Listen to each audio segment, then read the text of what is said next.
Now, student, according to Dalton's law of partial pressure, we can define the total pressure over the solution phase in the container will be the sum of partial pressure of the components of the solutions. यानी जो total pressure जो होगा वो component one और component to दोनों के total partial pressure के बराबर होगा. यही है Dalton's law of partial pressure. So we can say that P total is equal to P1 plus P2.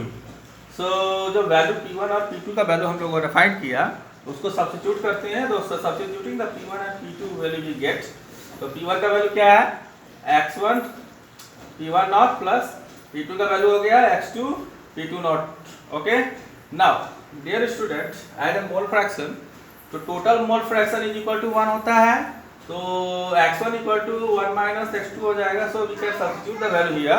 So x1 का वैल्यू क्या हो गया 1 माइनस x2 P1 नॉट और ये ऐसे ना.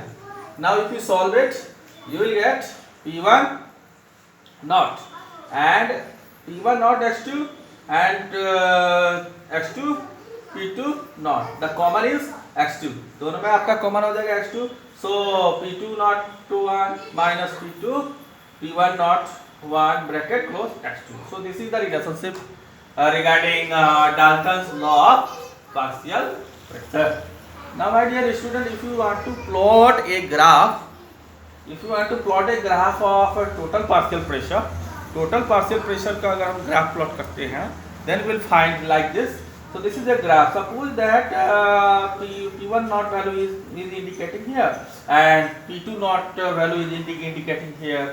Then here the value, the mole fraction of 1 is max 1. When you move towards this side, that it will tend to 0, and then moving then here the x2 value is 0. Then if you moving towards x side, then the x2 value will be x1. So x2 equal to 1. The mole fraction here, mole fraction is given.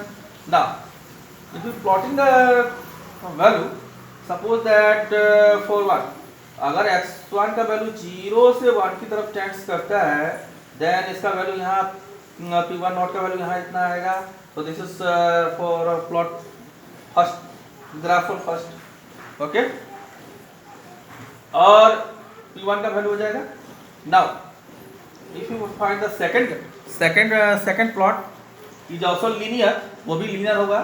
अगर मान लीजिए कि यहाँ से अगर हम move करते हैं P2 नॉट की तरफ तो यहाँ क्या हो रहा है x2 का वैल्यू x2 से x2 0 का वैल्यू जो x2 का वैल्यू 1 हो जाएगा. तो यानी यहाँ तक मूव करके आ सकता है. ठीक है. तो this is indicator like this. This is also linear. Now if you total the P1 and P2 value that P1 और P2 का वैल्यू को टोटल करोगे then this graph is also linear. That is the third graph. This P total equal to P1 plus P2. So dear student, what conclusion get from this Dalton's law of partial pressure? First is total vapor pressure over the solution can be related to the mole fraction of any one component. You see the relationship with any one component. यहाँ पे देख सकते हो.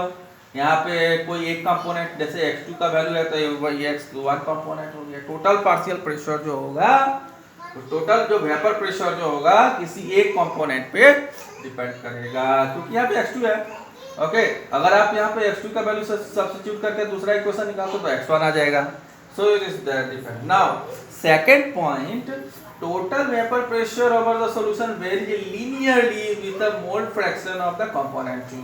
और ये component 2 पे depend करता है mole fraction का. तो x2 का वैल्यू आ रहा है तो वो भी लीनियर ग्राफ लीनियर जा रहा है तो इसीलिए कंपोनेंट 2 पे इसका वैल्यू डिपेंड करता है. Third is depending on vapour pressure of the pure component. अब प्योर कंपोनेंट की बात कर रहे हैं. इसमें दो कंपोनेंट है कंपोनेंट 1 और कंपोनेंट 2.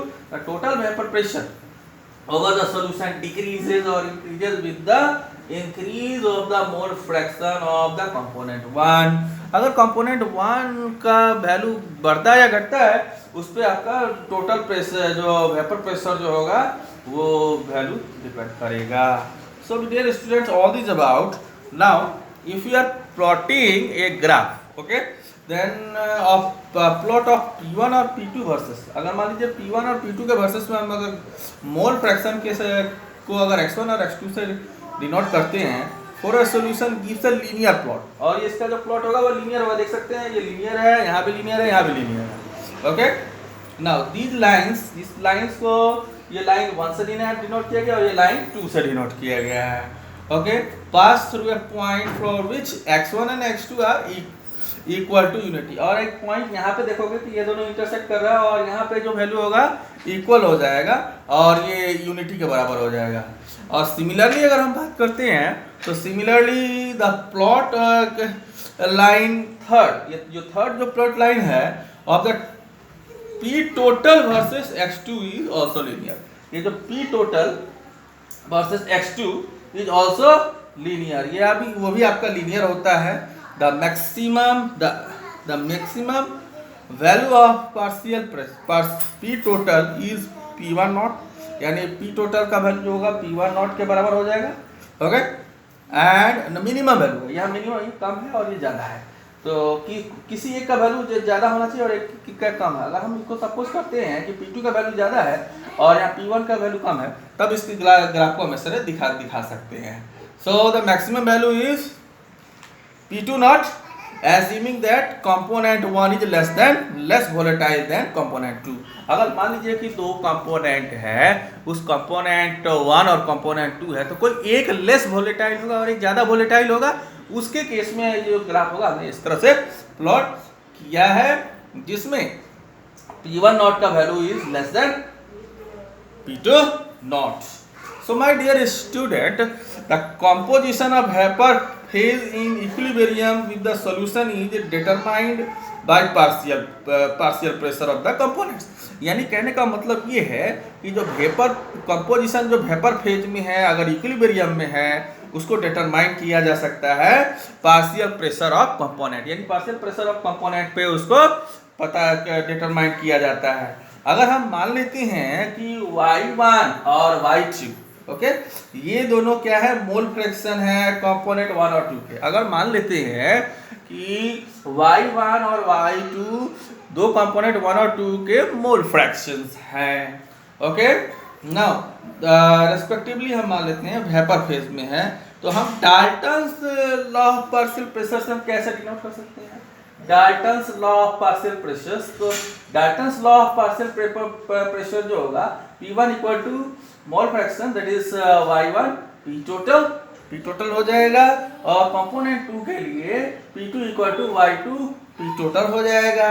अगर हमें जनरल डिनोट करते हैं तो Pi equal to Pi not P total होगा। So dear student, the topic is very interesting. We have discuss about vapor pressures of liquid solutions, where we have discussed that a Dalton's law of partial pressures, where P total equal to P1 plus P2, where the graph we can plot like this. The graph is also linear, and three conclusions we get from this equations of Dalton's partial pressures. I hope you better understand. If you have any doubt, any query, please question me, as I will give you answer. And regarding all these things, I will give you the questions related to that topic. Okay, thank you, have a nice day.